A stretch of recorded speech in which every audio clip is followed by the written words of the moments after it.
Welcome, everyone. It's Friday, and we're having another one of our share webinars, and it's great to see people joining.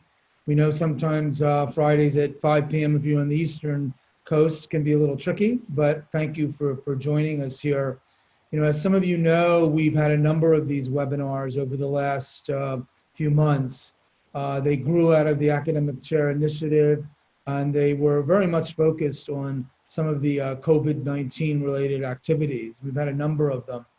This one's a pretty special one that we have pivoted. The chair work group felt it would be important for us to address this topic that is really something that is hitting all of us now, hitting the whole country and even beyond the country, the whole issue of systemic racism.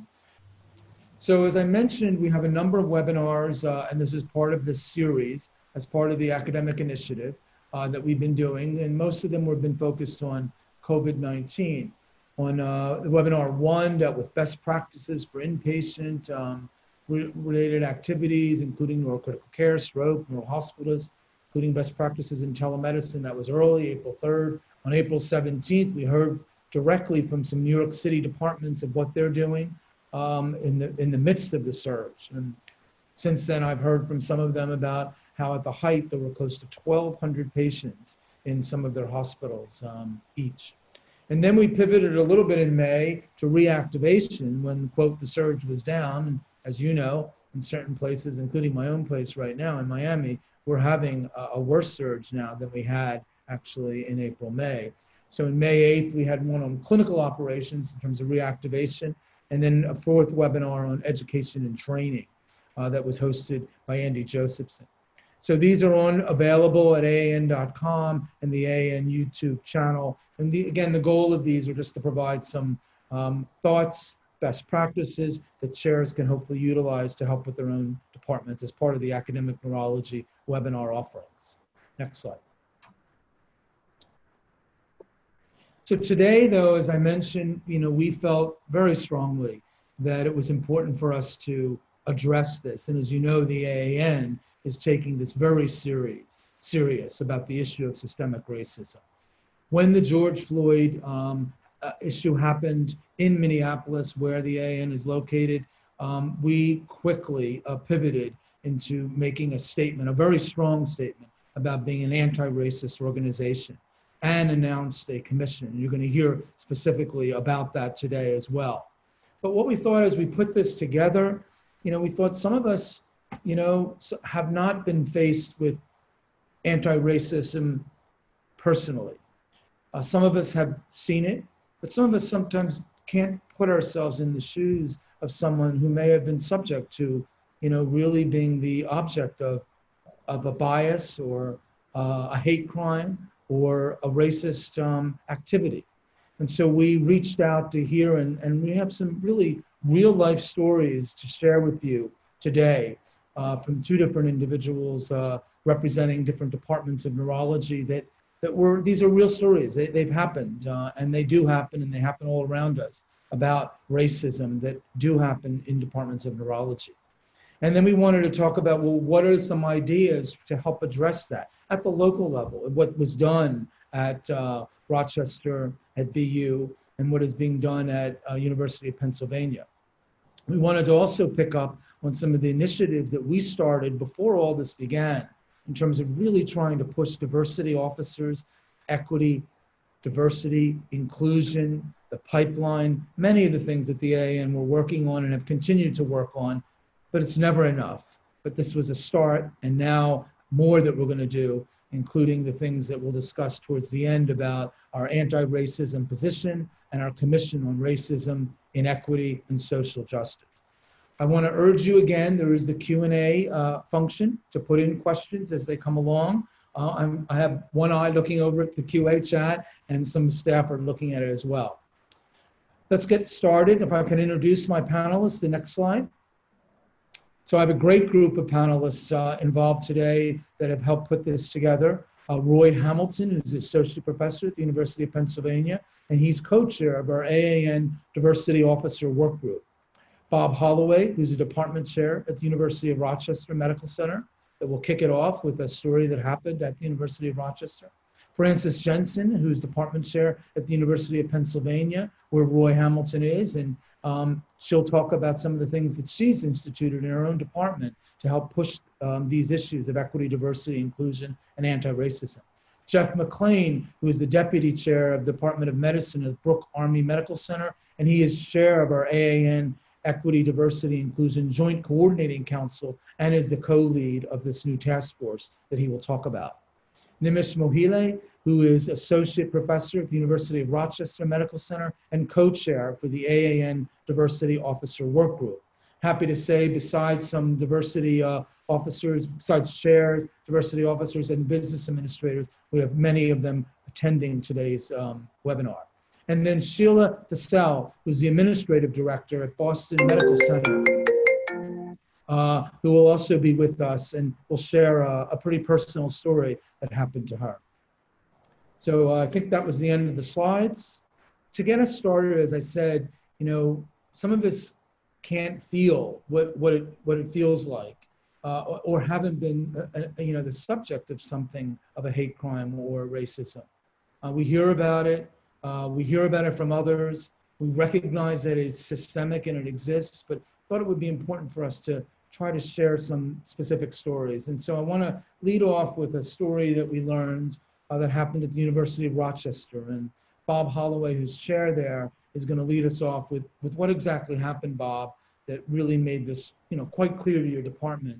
This is real. This is something that we all face, and this is happening in departments of neurology.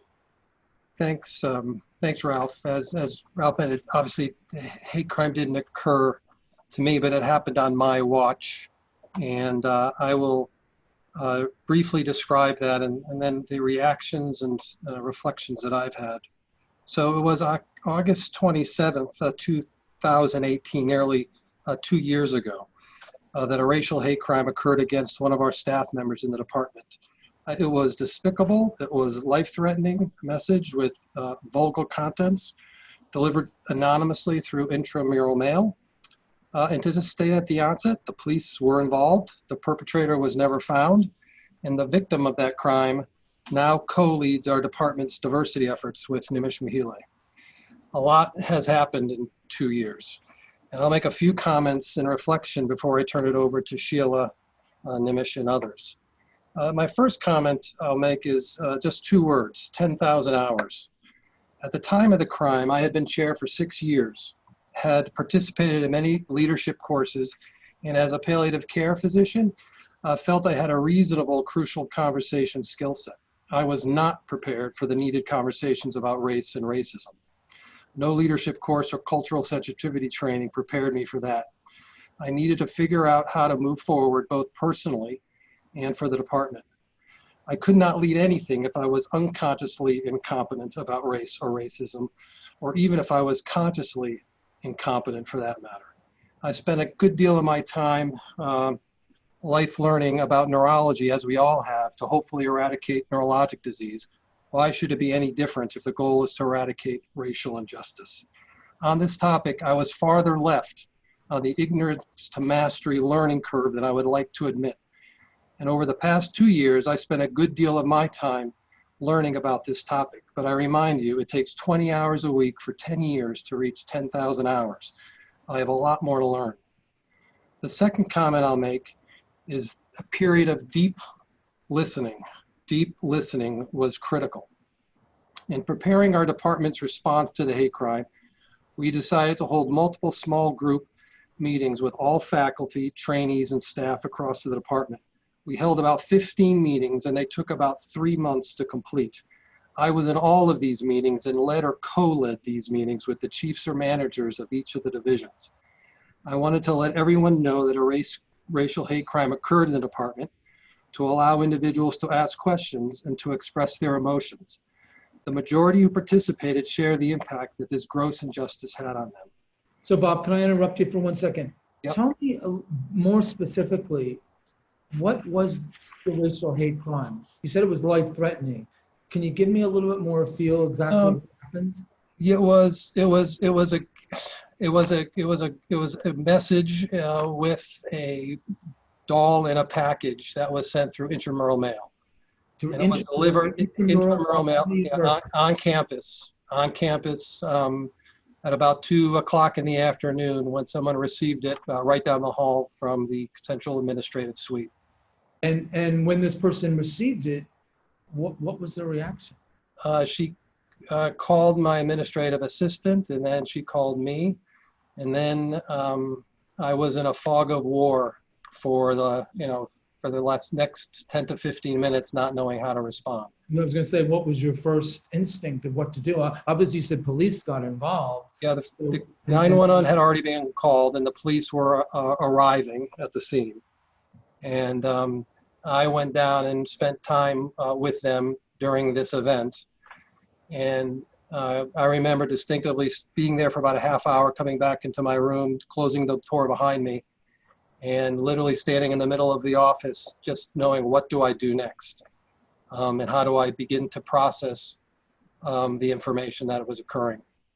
And so the next 24 hours, I contacted the president of the university, the CEO of the medical center, had meetings with them the next day, and started developing kind of the acute response to the crime, because now police were involved, and we had to kind of set the stage for keeping the victim, the staff member safe, and managing that acute trauma, as well as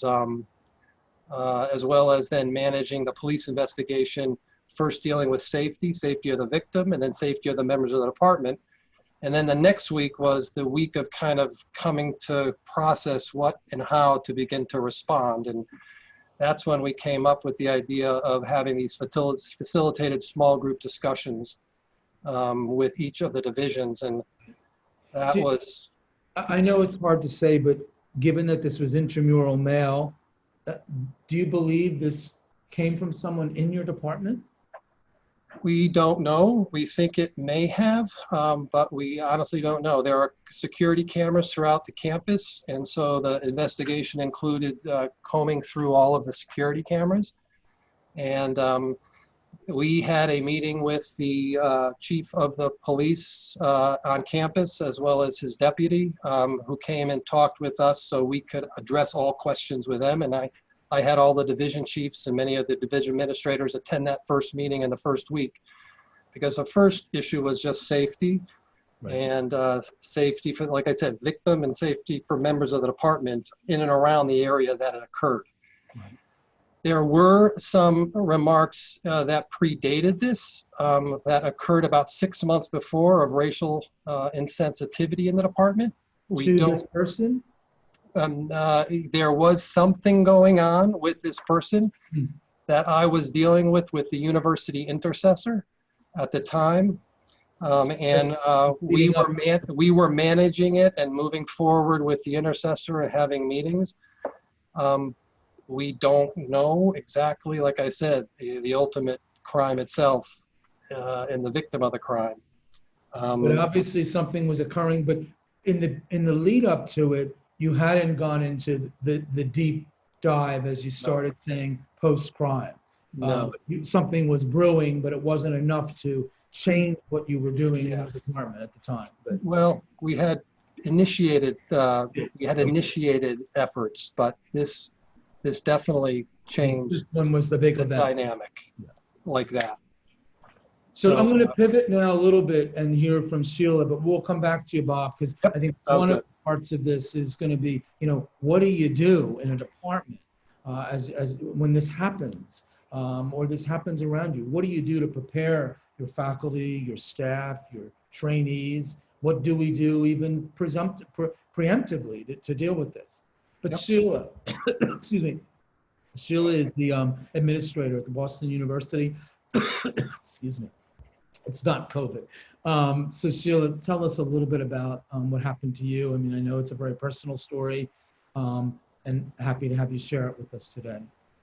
Thank you, Dr. Sacco. I'm really, really grateful for the opportunity to be part of this panel and to be sharing my experience with such a prestigious and influential group. So I'm a first-generation Haitian American. I grew up all of my life in Florida, and a little bit of a bubble as it relates to facing and dealing with racism. I moved to Boston for graduate school and took a job at the BU School of Public Health. And at the time, the offices were located, where I was working as a research assistant, were located a couple miles away from the school in downtown Boston near the seaport. So I would park right across from the School of Public Health and walk. It was walkable distance. Now, being a Florida girl and growing up in the South my entire life, I've never faced or dealt with snow. And this was in the middle of the winter, so I was walking on ice and clearly unprepared to do so. I didn't have the right boots. I didn't have a proper coat. So most of my energy was spent on focusing on not falling. So I was walking with my head down, just focused on putting one foot in front of the other, came around a corner, and then I heard someone shouting something and then saying something like, "Get out of my way, you dirty." And when I looked up, not more than 3 feet in front of me was a white man. And I realized that he was actually cursing at me. I froze. I wasn't sure what to do. I was afraid to run. One, because I wasn't sure I'd be able to run because I couldn't run on ice. And it was clear right away that this man, white man, was intoxicated. And I immediately noticed that he had one of his hands in his pocket. And there was an object in his pocket. He started to pull his hands out of his pocket, continuing to swear and calling me racial slurs. And my life flashed before my eyes. Now, my luck, when he pulled his hand out of his pocket, it was a banana, not a weapon, as I had expected. I can laugh about it now. It was no joke in the moment. That experience shook me to my core. And what's ironic is that it was only several months after Barack Obama was elected the first Black president. And I think people, including myself, believe that with electing a Black president, we could finally get past the worst parts of our history, right? It was such a momentous moment and occasion, and it proved something about who we were as Americans. But what it also did was put a wet blanket on what was a burning issue in America about both overt and covert racism. Now, clearly, that was overt racism that I experienced, no different than the knee that we saw on George Floyd's neck. And ultimately, being called a racial slur, it didn't harm me. I didn't lose my job. If anything, it was more emotionally painful. And more importantly, I felt embarrassed that somehow I had let this happen to me because I wasn't paying attention to my surroundings. And that's how external racism becomes internalized, because it becomes a weight that you carry as a Black person. And it gets heavier as you go through life. It gets heavier with every encounter, with every experience. And it just keeps happening. I walk into a room with a white male. He is assumed to be my boss, although he reports to me.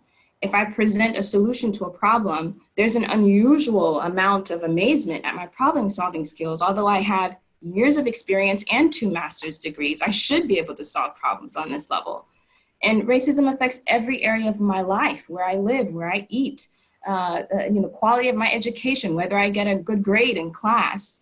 And it becomes second nature for Black people to consistently be maneuvering, being careful about our steps, careful about what we say, careful about where we go, hoping not to fall like I was on the ice. And there's certain things that we just cannot avoid. One of them being institutional racism. It is unescapable, and it is more effective than the overt individual actions because it is systemic exclusion and exploitation. I don't personally like the word institutional racism because I feel like it makes it a little bit too abstract, because after all, institutions are made of people, right? We here represent institutions, people who make decisions, people who make policies, people who provide or withhold care, people who are operating knowingly or unknowingly within their own biases. Now, all of us on this call make up institutions. We represent a force in this world. And I'm so encouraged by everyone that's participating and responding to a call to change, and your participation speaks volumes. But of course, this is a hard path, right? We're talking about changing individuals, people, on a massive, massive scale. But I'll leave you with this. Like, there's a quote that I believe strongly in. Every system is perfectly designed to produce the results that it produces. I didn't make up that quote. You probably heard it before. But we are part of creating the system that produces the results that we live with every day. Sheila, thank you very much for sharing that, you know, personal story. And it is hard sometimes for us to put ourselves in your skin to feel what that's like. I'll never forget when the article came out when I was president of the AAN, that article that started a lot of things, and somebody said, take the article and change it to something derogatory about an Italian American and see how it would feel to read that article. I'll never forget that person saying to me. And some of us need to just put ourselves in a different headset to get a sense of what it's like to be a victim of that systemic racism, even in departments of neurology. So we know it exists, it's there. I think all of us recognize this is a reality and we have to do something about it. So I want to now pivot a little bit to Nimish to tell us a little bit about things that he has been doing and were done around the time of this hate crime at the University of Rochester. Nimish, tell us your story. You know, when this hate crime had happened, we had been working on diversity efforts in our department for probably about a year. But we had never talked about the kind of stuff that Sheila just talked about. We had really never named racism. We hadn't talked about sort of the daily racism that happened. We used kind of more general terms like diversity and inclusion. We were focused on gender disparities and faculty recruitment. But we wouldn't have at that point, you know, talked about anti-Black racism or white privilege. Those weren't terms that we were yet comfortable with. So when this happened, we were somewhat unprepared for it. The other thing we were unprepared for is all of our diversity efforts were focused on faculty. We hadn't even thought about diversity from the staff perspective. And that was actually where we were much more diverse than amongst our faculty or trainees. So one of the areas where we pivoted after this is we quickly engaged staff in our diversity efforts. So we created a parallel council to our diversity council, which had staff talking about the issues they were facing, which were different and had some different solutions as well, and then included them in all of our diversity activities. And as Bob said, now I co-lead that with a staff member. So we're more consistently hearing staff voices and the issues that they're facing in the department. I think the other thing we did is we started to continue that conversation about race. That was difficult at the beginning, but engaging in some forums related to white culture and white privilege. We started going to community events in Rochester, celebrating Black culture and getting some understanding of that, and starting to engage our own faculty and staff to be able to hear different voices so we could hear some of these stories. One of the things that really had surprised us is after the incident, our Black faculty and colleagues had commented to us that they were a little shocked that we were so shocked by everything. And for them, it wasn't a shock that this happened. Right. You know, they weren't as surprised that something like this happened as the rest of us were. And then the last thing we did that I think really helped us is we engaged a couple of community members in our department. So we have an African-American man who helps us in understanding how to engage research participants in our research, and he's a neurology patient. And then we have a fourth grade teacher who's an adjunct faculty member who's kind of an anti-racist activist in the community. And they counsel us on some things, they give us some feedback.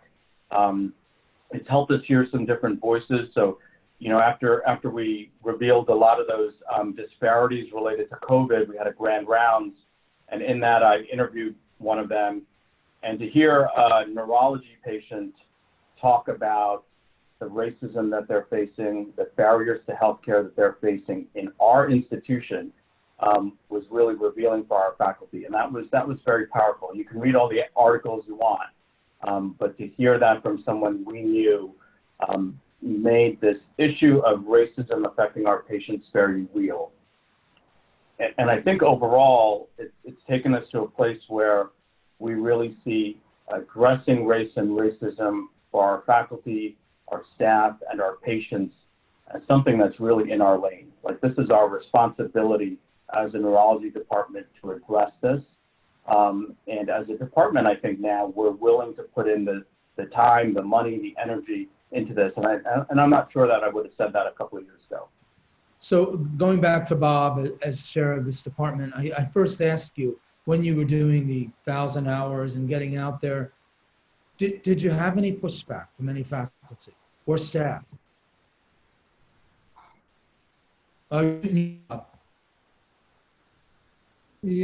Yes, I think over time, obviously everyone's at a different stage in their kind of anti-racism journey, and some are more prepared and more in a growth phase, some are in a fear phase, some are in a learning phase, and I think everyone's kind of in different stages. So I've definitely had, and part of our work has been both in my thinking and Nimish's has been, what are the things we can do individually for faculty and staff for their own development? Because I think both need to be done.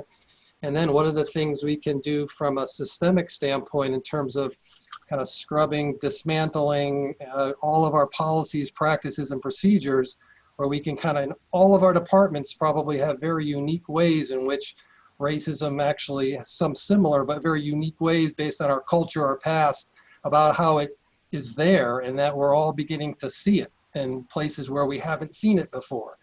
And I'll just be honest, we have a strategic plan, but this has become a strategic plan within our strategic plan, and they are absolutely one and the same. Given it the highest priority. A question that came in that is worth reflecting on is that, often at the leadership level, they are, as it says here, sometimes white men. Many of the chairs that are out there are white men. How can departments and institutions integrate accountability for senior level white faculty to do the heavy lifting? They basically also go on to say that it cannot all be placed on faculty of color to do this. And here's a great example of you, taking this on. How would you react to somebody about adding more accountability for senior level management to do this?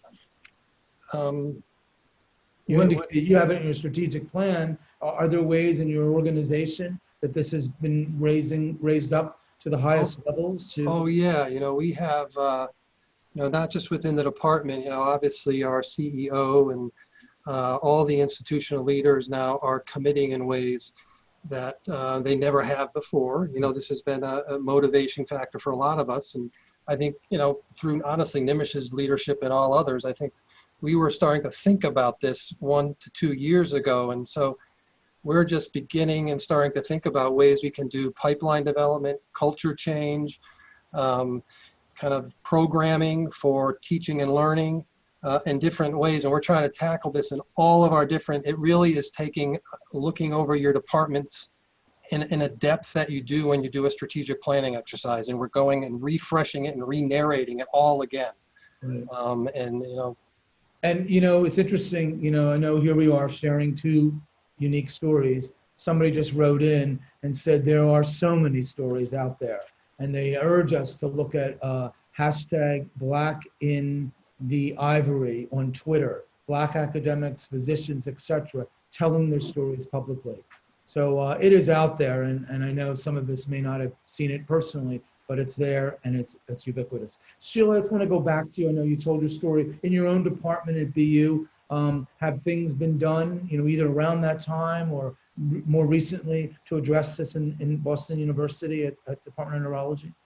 Yes, absolutely. Myself and our chairman, Dr. David Greer, have been committed to this. I will start by saying when I took this job, one of the things that impressed me about Dave is when I was interviewing with him, one of the first things he said to me is, I care about diversity, every form of diversity, racial diversity, gender diversity, experiences. And he's followed through on that in the sense that, he has been an example. He's signaled to me that, he's this person that really cares about it and is willing to talk about it and have uncomfortable conversations. And we had actually dipped our toe in the water right before all of this became, the hot topic.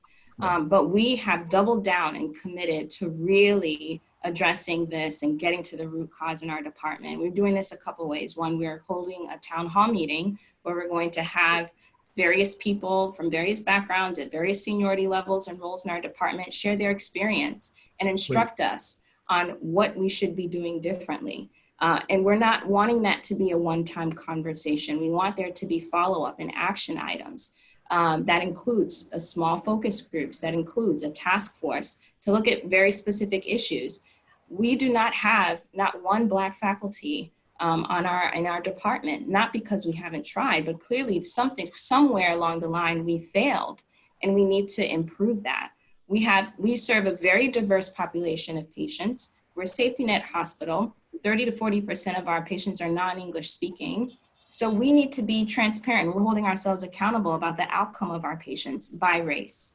And we're really focusing on also supporting our teams, our staff, creating an environment where people feel comfortable sharing their experiences and their stories and telling us how we can better support them. But most importantly, I think it's being an example, it's walking the walk and ensuring that we hold people accountable for doing the same.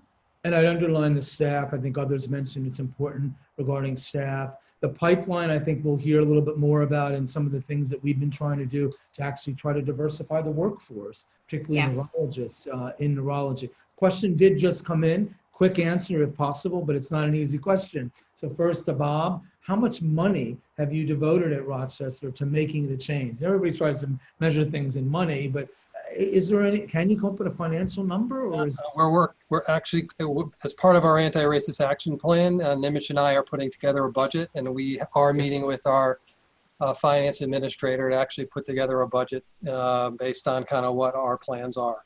Great. I'm going to move to University of Pennsylvania now because they've done a lot, and Roy Hamilton, who's really helped push with the AAN, this whole idea of diversity officers in departments of neurology to try to improve the pipeline, to try to improve equity, try to get more diverse neurologists and other part of our workforce.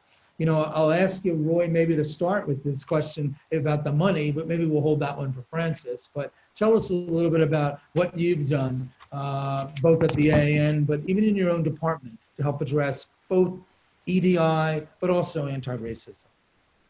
Sure, and I guess one of the ways I'll start is by sort of abstracting some of what has come out of these stories that we've heard, because I think there are a lot of common themes. I think the first and most important theme to focus on initially is just how prevalent racism is in all strata of medicine, academic medicine, neurology departments, right? And so we heard two egregious stories, but as one of the commenters correctly intimates, there are so many stories. And those stories really cut across all levels. If you were to ask your faculty of color, if you were to ask your Black and brown trainees, if you were to ask your staff, all right, they are ubiquitous. And importantly, they're not just instances of interpersonal racism, right? I think that Sheila made a very important point that the more effective and ubiquitous and pervasive form of racism is the systemic institutional racism. And I'll just make a point about that, which is I'll digress for a moment just to give us an operational definition of racism, which is to say that we shouldn't think of it as a pejorative term that you apply to people who are behaving badly. It's a descriptive term for sets of policies and actions that reinforce inequity on the basis of race or ethnicity. Right? And so if you think of it in those terms, think about how many systems exist that continue to perpetuate inequity. And that is certainly the case in academic medicine, and it's certainly the case in neurology and neurology departments at all levels, or else we would have more equity. So the first point is it's ubiquity and how important it is to think in terms of whether we can put in systems and actions that increase the equity of neurology departments and neurology programs. The second point to abstract away is what there are such similarities in what different neurology departments did to respond. One of the important things, and this is the case in our department, was listening. Listening. right? I mean, I think one of the first problems is the lack of awareness about how severe and pervasive racism is and how it affects the members of our community. So you heard about the various town halls, different forms. We had our own town hall.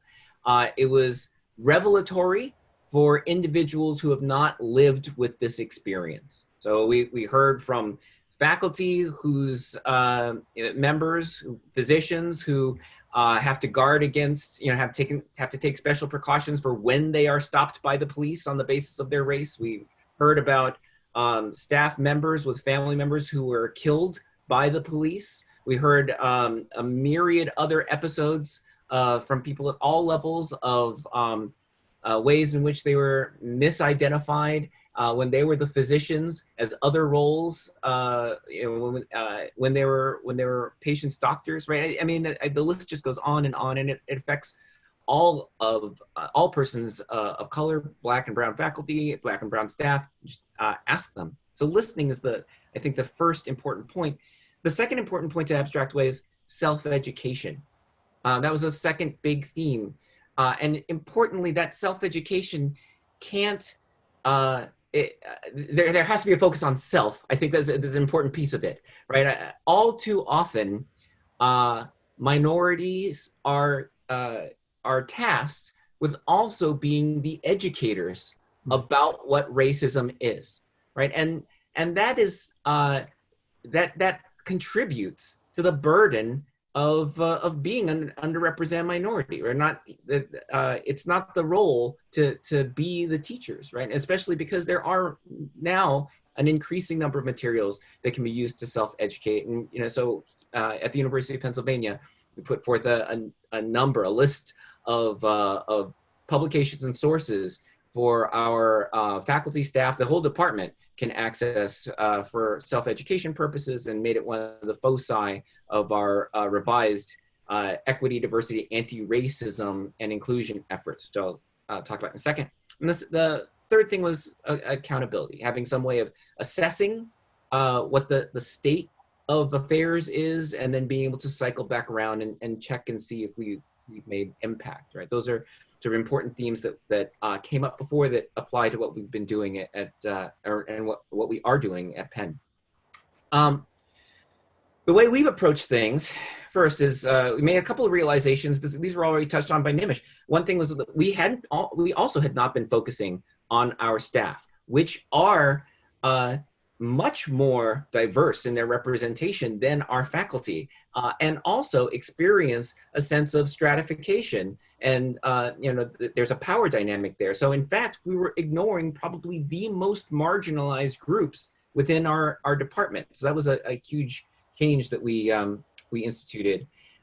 We made a determination that our anti-racism efforts shouldn't be solely carried on the backs of our minority faculty and staff. I'll get to that in a second. And in order to do that, in order to broaden that base and to not place the burden on our underrepresented department members, we vastly expanded our program. That's, I think, one of the most important things that we've done recently, aside from listening sessions, which were already covered, and some of the other things that were already discussed.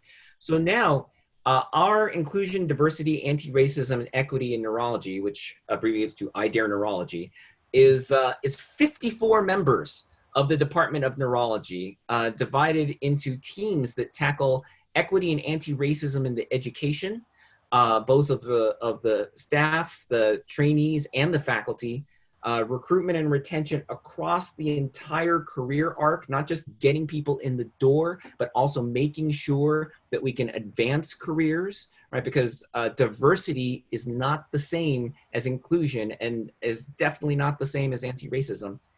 Community and social action, that we're now much more outward facing, and are tasked with looking at ourselves and disparities in how we treat our patients, and whether we can ameliorate those disparities in treatment, and even address the financial incentives that might underlie those. And then interdepartmental equity. faculty, staff, trainees. There are different levels in this department by race, gender. What are the factors that actually cause people to be treated unequally in a neurology department, and what can be done to reverse that? So, the main things I'm sorry, go ahead. Yeah, go ahead. I was going to say, you have a very supportive chair, right? So I want to hear just from the chair's perspective. Francis, tell us a little bit about how you helped really make this such a high priority and have a great person like Roy Hamilton in your department to help. Well, I have to say I'm deeply grateful for Roy's engagement, and we were actually the first department at Penn Medicine that had a vice chair, and it's because Roy came into my office and we started to talk about it, and it was clear that that was the way it needed to be, and this was several years ago. And Roy has just described a lot of really great things that were happening, and so we came at the George Floyd murder and what happened after in a place where we had some levels of some minimal, but there comfort levels in, say, people that even weren't involved in Roy's committees. So I have to say that as a chair, and I was asked to talk about the challenges. So we've been saying, our Dean Jameson has been saying, listen, learn, lead, right, in that order. And this is, if there was ever an exercise in which, as a chair, I believe you're best to hold on to that tenet, it's now. And in addition, I think the fact that this has weirdly happened in COVID times, if you will, it's a remarkable time because people are so, they've been preconditioned to manage crisis and ambiguity, and there's this, people are, in my mind, more open-minded right now, and this is why we need to work fast and hard at this point in time. Of course, COVID is showing us that there's massive public health disparities that affect Black and brown people naturally too. So my greatest challenge was to get to understand the depth and shape of what was going on in our department. And Roy points out, you've got to look at your faculty, your trainees, and you've got to look at the staff. You have to think of the patients that your group are seeing. So you have to sort of begin a listening tour, if you will, as a chair and as a department. And as Roy pointed out, we did a Quaker town hall, being very Penn-esque, and it was remarkable, and it was Roy's idea, and the group it just put in that way where just there was open space and people could speak, and we heard these poignant stories that we've discussed. It was eye-popping for some, and it really engaged the administration too. So there were support staff members that were speaking up in that, and we will continue to do those. We gave readings out and sent them out to all of the department, the medical students that were involved, the trainees. So keeping everybody in the community giving them access to the same materials. And then we asked the division chiefs and lab managers to sort of use the readings and even that Harvard implicit bias test. There were a bunch of little funny things we sent out they were icebreakers. So basically you've got to break the ice as a chair, and you have to do that. You have to be open, and you have to have people starting to feel safe talking to each other. It does not happen overnight. Right, you got to put it front and center. So that was a question coming in. Sorry to interrupt, but there is a question that's come in, and it's a good one. How have departments, and I can have Francis and Roy how have you helped address covert racism? Specifically, what have you done? You're describing some of the things you've done, but they wanted to make it clear about covert racism. And I think talking about that's the first step, right? We just heard about hate crimes, right? There were more big, horrible things. These the microaggressions that people are suffering on their way to work every day, and having this shared in these open forums, that you have a faculty member saying, who's Black, who's married to a Black person who's also a professor, and they can't leave their suburban home without their dog or children in the evening, without people looking at them, right? So things like that. So really getting people to recognize that this is like an everyday, all day. And then as a mentor, remembering that the person that's sitting in front of you has come to work in a different way, maybe than another person, and had the different things said to them, just as Sheila had mentioned. They may have had, very bad things said to them on the way, or had just coming with different baggage and really thinking about that. We've also started to begin work around, and this came from Allison Willis, who's another faculty member, who made the very, very strong comment. She said, I don't think a leader in any department should be allowed to lead unless they can prove to us that they have had a track record of helping with, manage and suppress racism and be active in mentoring underrepresented in medicine. And I think that is fantastic. And I'm already looking at it. I'm going to be putting that into my goals for my division chiefs that exist. And frankly, as I turn people over, I will be thinking about that as a requisite for who should be a leader. And this is where I think this is where the AAN can help. And Roy, I want to turn to you because one of the questions that have come in is, what is the AAN doing to increase diversity among neurology leadership, but also in neurology departments? Sure. So first, do you mind if I just add a specific thought to your last question, which is, one of the things that we're trying to do, our Committee on Intra-Departmental Equity, one of their charges is to create some type of system that allows for individuals who feel like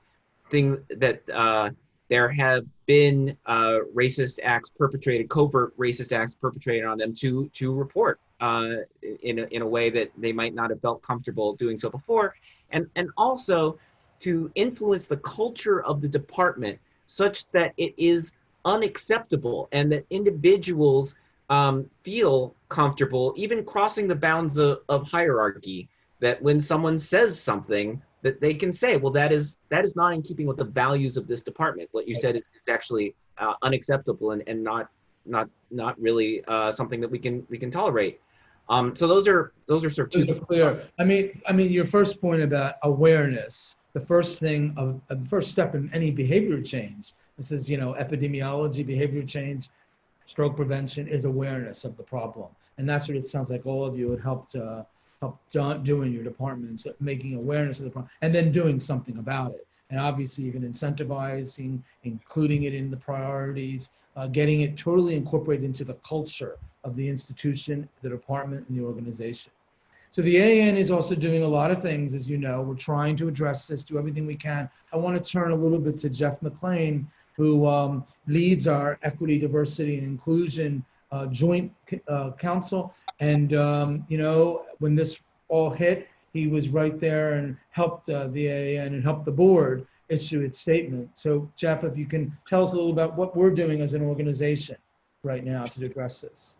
The AAN, as Ralph alluded to, had for years really been working hard on equity, diversity, and inclusion.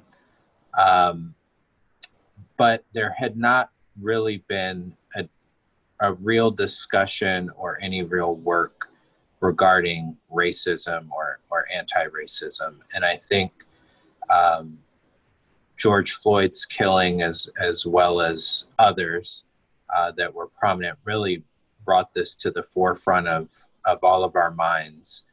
And fortunately, the leadership of the Academy was ready to step out and take some bold action, and really moving from what is often, I think, a comfortable, safe position of promoting equity, diversity, inclusion that I think it's hard to argue with, to really talking about racism, both overt and covert.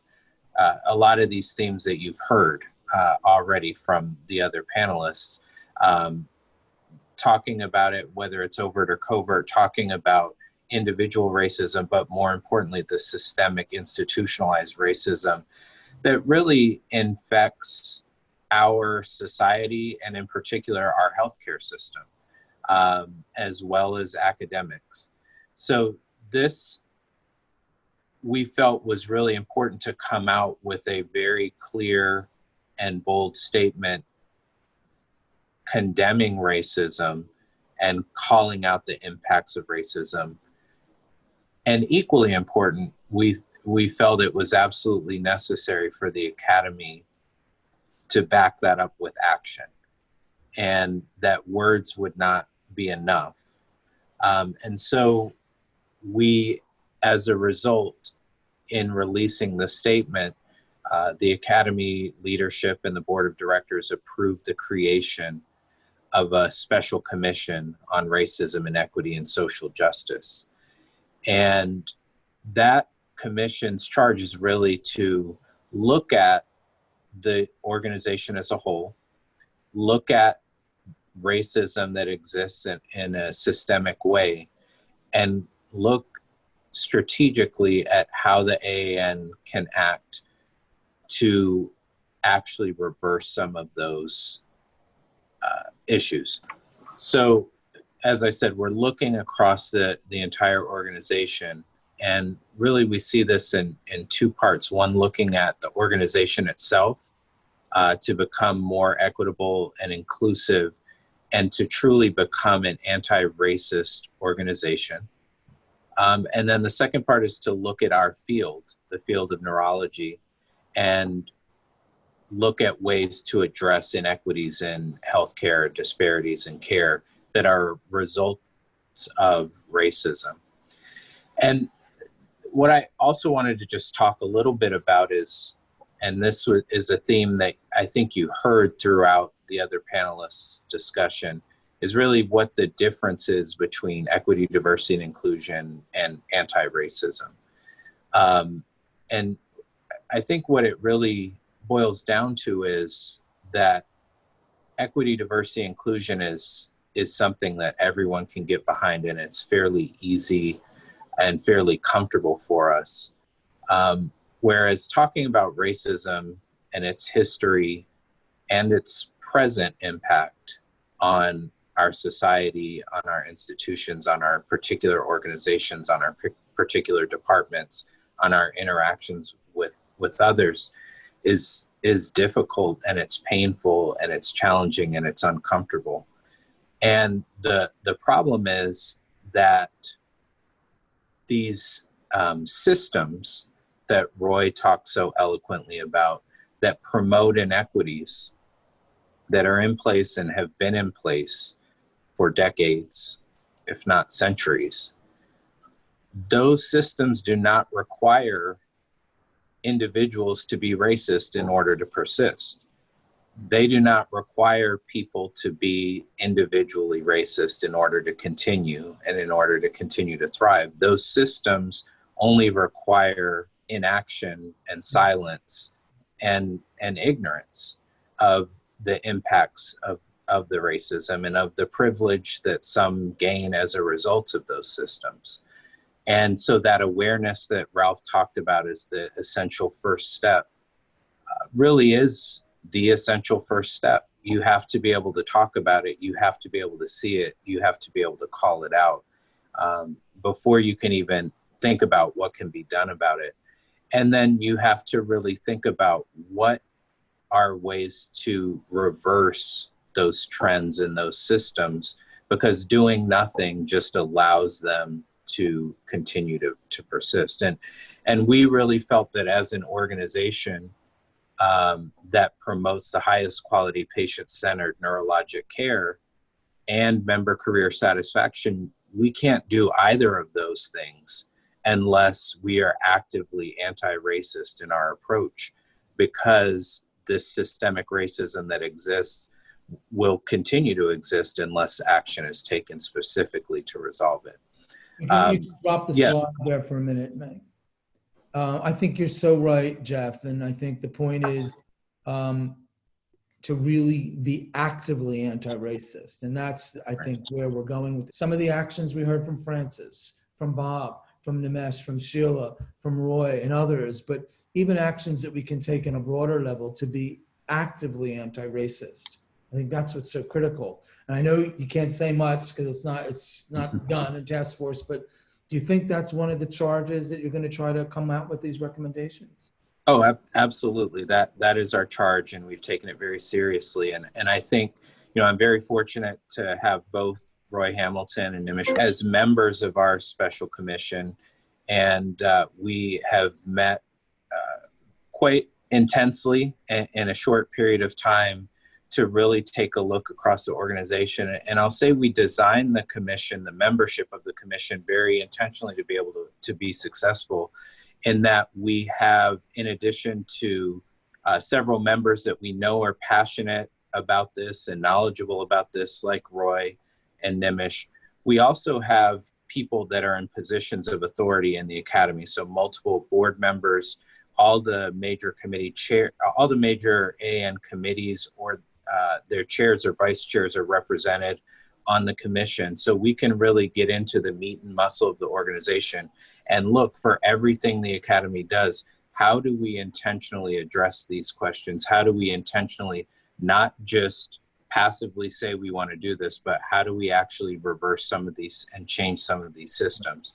And that's looking across both the programmatic aspect of the organization, but also the institutional leadership. So how do we ensure that the CEO is accountable for these things? How do we ensure that the CEO, when hiring staff, is, sort of like Francis was talking about, not that we don't just look at diversity as, well, we need to have people from different backgrounds. We need to have leaders who part of their evaluation for both hiring and for success and retention is how are they actively combating racism. So, and go ahead, Rob. Just as the academy is trying to do this, I think each of us, departments out there, and our departments that are part of this call today and other departments hopefully are listening, we have to do these same things within our own micro institutions and then more broadly in our larger institutions. Racism is systemic. We need to make institutionally systemic change. And I think that's great to hear that the academy will be coming out some recommendations. We've worked hard as it is on some things, but it's not been enough. And maybe this has been an eye-opening time for us now, but I think even Francis says, now is the right time during COVID and during what we've seen in the clear murders that have occurred in our face, that something has to be done. I want to thank all of you for what you're doing every day towards this, being part of this today, Sheila and Bob, for sharing really personal stories, and for sharing your own departments of what you're trying to do to address this. The AAN is there to try to help. We're all counting on you, Jeff, and the commission to come out with some other cultural things that we can all push forward throughout our organizations to combat this. And it's only the beginning. We have a lot more work to do, but I appreciate all the panel's excellent work on trying to do this. I hope we've made you aware of what some of the issues are and what we're trying to do.